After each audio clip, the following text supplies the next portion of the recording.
Welcome to the Game Changers family. I talk to the game changers, the ones who the game was changed on, yet they triumph.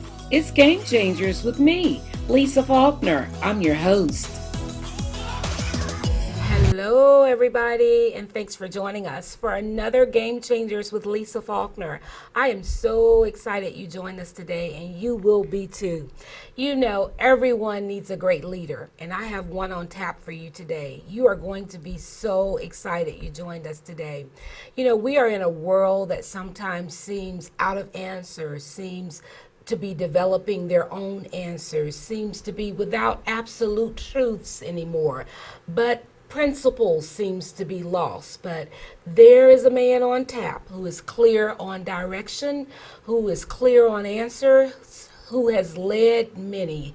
And I think that you're going to know why by the end of this show, and you're going to be clear on some directions that maybe you've been asking questions about. We have a leader in the house among leaders who is going to share with us some successes that he's had, possibly some failures that has caused him to be a great leader that many talk to today, that as he continues to lead throughout corporate America and in the Christian realm. You know, we all need a spiritual belief to keep us on the right path, and he is a man of God who continues to follow God in all of his actions and beliefs. So that helps to make him, of course, a great game changer.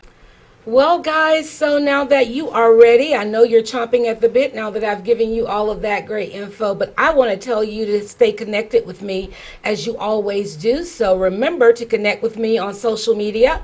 That's Lisa M. Faulkner on Facebook, Lisa Faulkner on LinkedIn. That's at Penstar Lisa on Twitter, at Penstar Lisa on Instagram, and on all of the social media networks. Continue to follow me. Remember to get the show on podcasts on iTunes, Spotify, Google Play Music, all of the great podcasts. You can continue to subscribe to the show and get it any way you want, anytime that you want. We are so happy that you continue to follow and connect with us. Questions for Lisa at Penstar Lisa as well.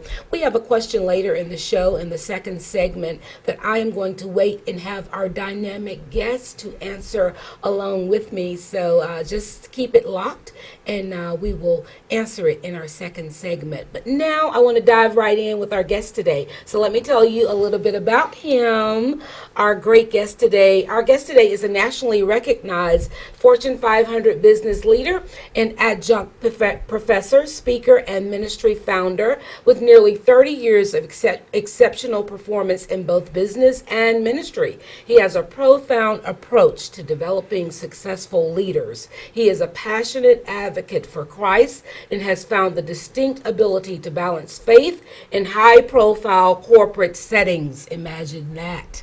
We are going to take a look at Dr. Charles Redd's impression in business, civic engagement, and leadership during our time together today, to really see how he has branded what others have come to understand as the Redd effect. With that, I will just say welcome to Game Changers with Lisa Faulkner, Dr. Redd. Well, certainly it's a pleasure to be here today as well. Thank you again. Thank you. Thank you for joining us. Yes, my pleasure. Sincere pleasure to have you. Wow. Now just tell the viewing audience a little bit about your background, sir.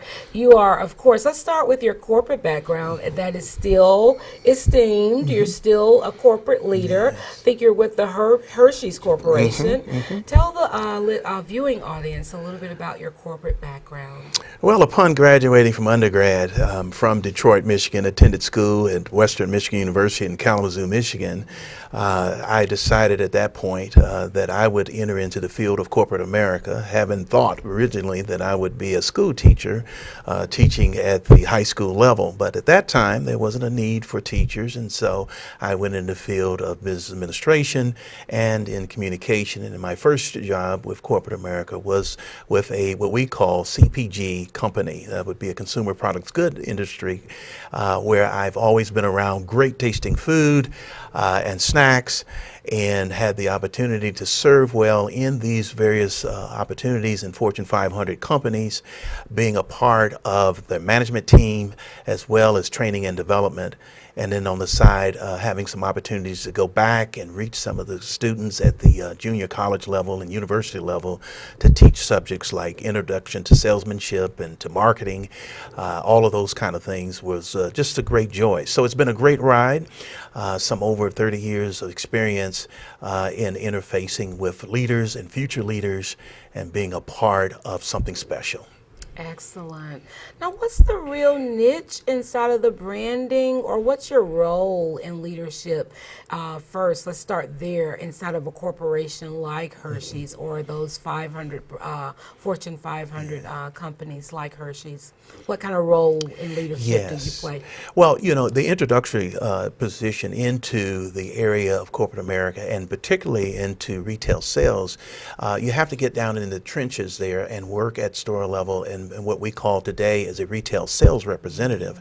And this is an opportunity to give you exposure to the products, the brand, learning how to actually sell. And in the game of selling, it's always answering the question each and every day, why? And we provide the answers with facts and we build relationships. So I started off in being in a situation where I'm honing in on skill sets to overcome objections on almost a daily basis.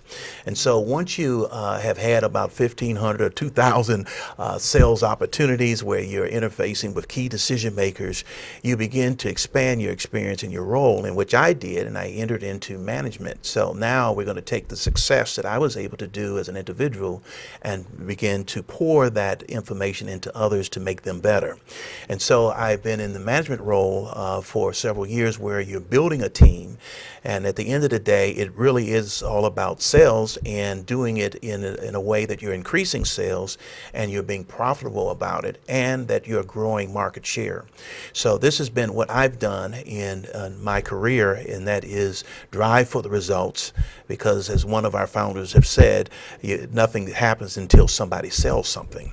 And so it begins with sales, and then as you get into leadership role, it's all about making others around you better and to pour into them the various experiences and the various things that I've learned throughout the years that I feel that would make a difference, and it has made a difference in many of the folks that I have encountered throughout my career. Wow, that's it. That's two very unique and very pivotal things: driving sales and making others better. Yes. Now, the driving sales is what is very key. And how do you do that at such a top key organization like Hershey's? Because with how do they stand out among the pack and become age old like they are? How do you keep turning a brand like that to become such a brand to stand out? After all, how many times can you remake yourself? Well, you know, this particular company, the Hershey Company, I've had the great pleasure working for them for the past 11 years, and I would say they've been around over 100 years, and everyone can relate to the trademark. This is a brand, who hasn't heard of Hershey? And a lot of times I'm working at retail or with customers and run into various consumers, and they always ask about the Hershey Park, they always ask about the city of Hershey and things of that nature, and so it brings smiles to people's faces. And so when you have a great product and a great brand, then what comes along with that, what makes all the difference, is great people. And when you put those two together, you have a great company.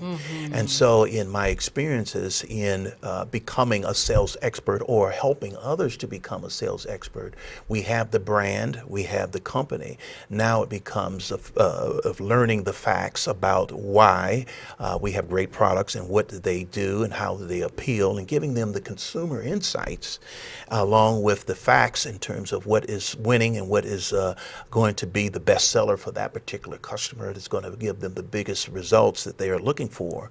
And so as you become an expert at that, no, it doesn't necessarily mean no in our business. It just simply means not yet. And so in that type of setting, you have people that have the competitiveness to win at all, not at all costs, but to win with the objective of a win-win situation, whether it's the customer winning and being satisfied with the things that we're able to serve, as well as the company to win in terms of delivering on the deliverables that we have been charged to do. Your team, sir. How do you make a happy team or a satisfied team? I don't know that everybody gets excited about coming to Yeah. work or a team gets happy about working, but what is it that your team takes away that is different about working for Charles Red or Dr. Red that is different from your team than any other team? Yeah, I think the biggest deal for me in terms of my transformation and becoming a better leader, I learned from the past when I first entered into a managerial role. I was all about results. It was basically the highway, my way or the highway kind of syndrome, and that doesn't always work because then you managing by fear may give you temporary responses and results, but long term it doesn't do anything good for you. And during that time, it was moving up the corporate ladder. You spend a couple of years in one position, you go to another position. But as I've kind of settled into my career, I learned that it is more about the people and that the role I play is not so much as being a manager, but being a servant leader and serving the people. It's all about the people. And when you're able to identify the strengths of that the people bring to the table and you're able to help them see the potential that they have inside of them and bring that forth, then it makes for a well-rounded team. I have a saying in my business. We say, when we focus, we win. When you focus, you win. But when we all focus, we all win. And this is the mindset now, and working together more in a collaboration, more in gaining additional insights from all of the people that bring value and to bring the answers that perhaps you don't know. As a manager, I don't know all of the answers, but what I've realized is that I must stay relevant in the changing times of the day. And in doing that, I must tap into the experiences, whether it's from someone who is recently entering into the corporate scene or someone who's been there for 30 years. Yes. We both have something to say of relevancy that can make a difference in getting us to the overall common goal and objective, and that is winning each and every day. Yes. Two more very important points I heard: servant leadership and all genres, all areas, all age groups are important. The new, the millennials, the middle, the all age groups are Yes, important. yes. We all have something to contribute. But let's talk a little bit about the servant leadership aspect. How do you introduce the Christian aspect into your work? We talked about that a little bit in your bio. Can that be a conflict of interest? I know you don't have to outright spell out the scriptures, but how do you do that? How do you serve in your work? I take the same principle, from a Christian perspective. It's all about being a servant first, and it's not about me, it's what I can do for others. We know the golden rule that, we're going to love the Lord our God with all of our heart, mind, and soul, but then also we're to love our neighbors. So it's not about trying to get over and to use people to reach a common goal and objective. It's about really serving where you're at and what is it that you can do to make people better. So I have a heart passion for turning, from a Christian perspective, disciples into disciplers. When you transfer that same mindset into corporate America, it's training the trainers. So then the people become a trainer. And so the servanthood or the mindset of, from a Christian perspective, if I do right about you, if I really focus in on you and serve you, then my faith in my God who I serve will take care of me ultimately in delivering me to where I need to be and where I need to serve. So the transfer over into corporate is the same thing. I view all of my people as customers, no different than you would in a restaurant where you want to serve and have great service inside of a restaurant, so that people would say, that's great food, that's great service, you ought to go and check them out. So from my perspective is, whether you work for me or whether we work alongside or whether I report to you, what can I do to serve you that you are going forth and putting my name out in a good light that there's good service when you encounter an experience with me. It makes all the difference, and it's transferable because then people pick up and they begin to mimic what you do, and serving them, they serve you. And not only that, your name goes before you, your reputation goes before you, That your is gifts good. make way for you. That is good. That is good. We are going to take a really quick break here, but that is a good spot to take a break. Please stay with us. We have Dr. Charles Redd. He is talking to us about several dynamic things that can take you throughout your career. We just stopped down on transformational servant leadership. That's where you want to be, and we'll be right back. Do you need someone with solid, expert communications experience to write your copy or your next press release? Then you need PennStar Communications. Let PennStar communicate your greatest potential with clear copy written for your business and marketing needs. Whether it's your next event or next campaign, PennStar Communications can write that for you. Visit pennstar.org or call 404-828-0287 today. Well, we are back with Dr. Charles Redd, and we spent the first segment talking about his illustrious career, illustrious to some, but you will find if you were listening, this is just a very practical, very straightforward gentleman who has honed his skills in corporate America, who has spent his time building people, building himself, building his career, and just crafting what many have come to know as just a very reputable career for himself and helping others. I want to talk about what it has taken to build this career, Dr. Redd.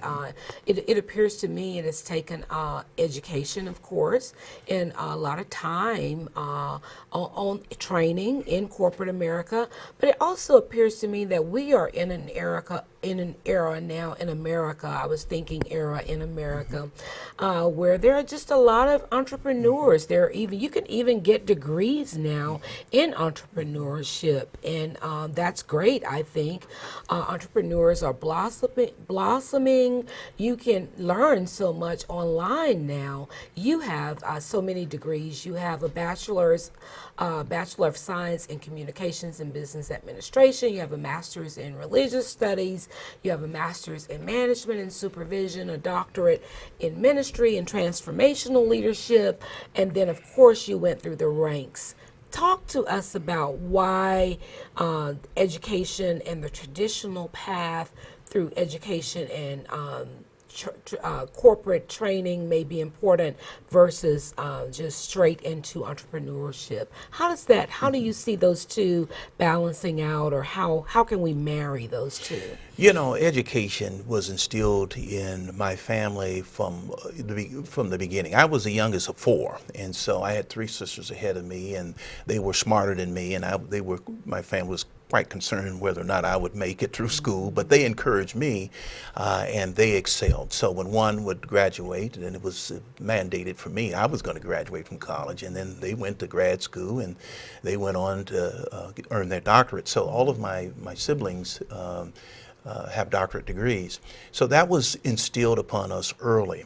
But what I've learned is that that's just only a key to help you get into conversation, to help you get into the room, so to speak. But it's not the end all. Education is continuously, we must continue to learn and grow. In our business, we always say, look, we continue to be among the best at what you do. Continue to have the mindset of continuous learning and growing, and then be flexible in terms of taking on new activities, new learnings, going to different places and getting that exposure. It comes down to relationships, because as we build relationships along the way, no one has all of the answers, but if you ask the questions and you get in front of people who can help you, then there should be some exchange. And so those that are going into into business and want to be an entrepreneur, education is a lifelong journey. You don't want to ever become a couch potato and sit down and watch the TV all day long. You want to continue to learn and continue to grow and challenge yourselves. And then when you get around people, you're able to make those deposits in them and hopefully to inspire them to go further along what it is that they desire to do.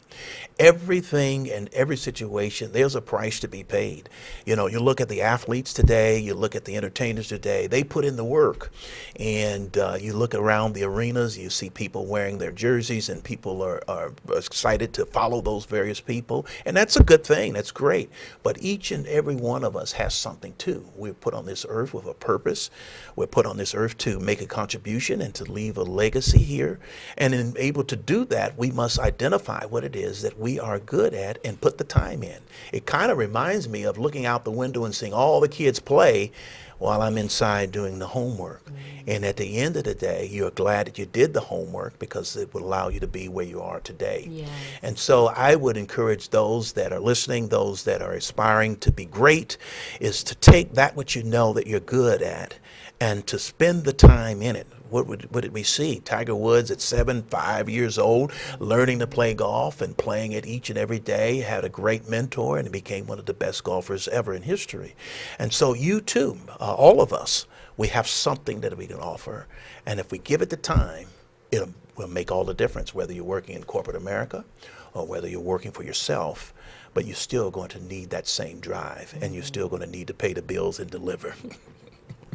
That is so true. Yes. That is so true. What has been some of your greatest life lessons, or some tenets you follow? You talked about your family. You knew that you had to follow in those paths, but what are been some of your greatest life lessons? You know, when I think about my own life, it's not a perfect life to say the least, but what I've learned is two things. And one is never, never, never, ever give up. Amen. And always continue to strive for excellency. The other thing is all the mistakes that I've made in my life is I've realized late in life that it's not the mistakes that I'm going to be judged by, but it's how I've overcome those mistakes, what people are going to judge me by. And so I learn each and every day. I feel that I'm transparent and enough personable where people can really see the passion and sincerity at heart that I have their best interest in mind when I'm trying to help and develop someone to become better than they ever thought they could be. Not the mistakes that you've made in life, but how you have overcome the mistakes. I think that's very important. Yeah. That's very good to grow on, because we're all going to make those mistakes. Absolutely. Aren't we? But how we get up at the end of the day and make a difference the next day, or how we continue to get up, how we fail forward, yes. I think is the idea. Yes. Yeah, the word that comes to mind is, you know, when people look at the various mistakes that we make in life, you want to add the yeah, but. Yeah, but look at them now, what they learned. They did a 360 and made a complete turnaround. And that's what I strive to do. I'm going to write a book one of these days about these mistakes and how I've overcome them. But I did learn something along the way. I have some of the scars to show. I'll show them to you later. Well, how do you spend your time these days beyond Hershey's? You are a leader among leaders. Tell us what else is going on. Well, you know, the corporate scene is what pays the bills, and it does a great job. You know, I've done a great run there, and I expect at some point to make a transition into full-time motivational speaker, teacher, and do that just about all the time, in any time. So I look at my career as really coming up the size of a triangle. You know, corporate America on one side of that triangle, and this public relations and public speaking and motivation on the other side. And it's coming to a point because they all come together. And at the base of all of that is my Christian foundation and the things that I've been able to do in the church community and making others better. It's you know, the best is yet to come. And the second half of life is really going to be exciting. It'll be even greater than the first half. So much I've learned and so much I have to offer, I feel, that's going to make a difference in this world today. If you could have dinner with anyone, who would be your past, present, or guest that you would have dinner with? Ooh, boy, there's so many great leaders. when I think about the person of leadership, certainly Martin Luther King would come to mind. That would be one of the first. And then being among the time that we live in when we have the first black American president, certainly wouldn't mind sitting down and having a chat with him as well. I can see why you say those two. They parallel each other a lot. Yes. So there's just so many great leaders we have, but we need a lot of that greatness to come back again and manifest itself, because our young generation are seeing mixed messages now, in my opinion, and we can be the repairers of the breach along life's highway.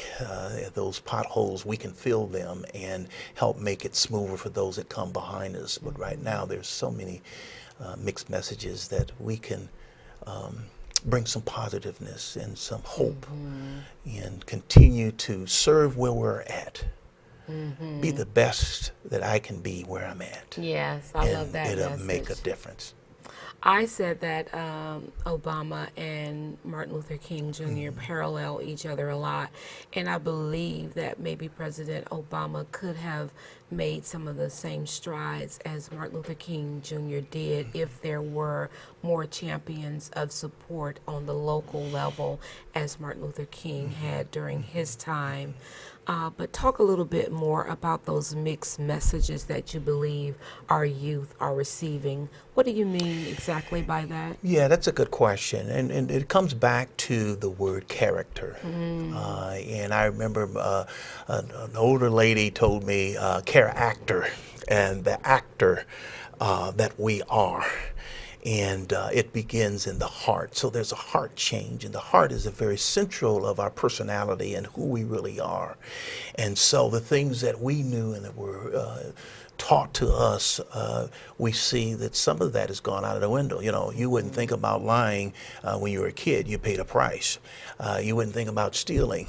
You would go to jail. You wouldn't think about spitting in front of a church because of the sacredness of the church. You wouldn't think about putting your hand on the Bible and swearing to tell the truth, the whole truth, so help you God, and then turn around and tell a lie.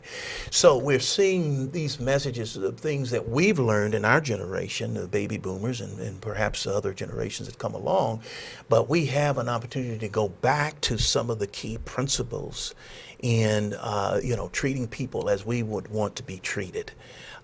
Being the stand-up person who leads by example versus getting one up on someone.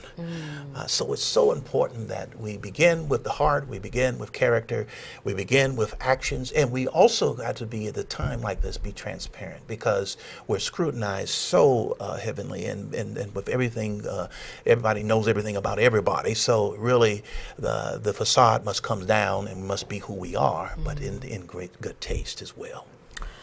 I don't want to stop you. I have dug into an area that I believe is very important to us as people, to us as followers of this show, as game changers. We have to know and believe in something or we'll fall for anything.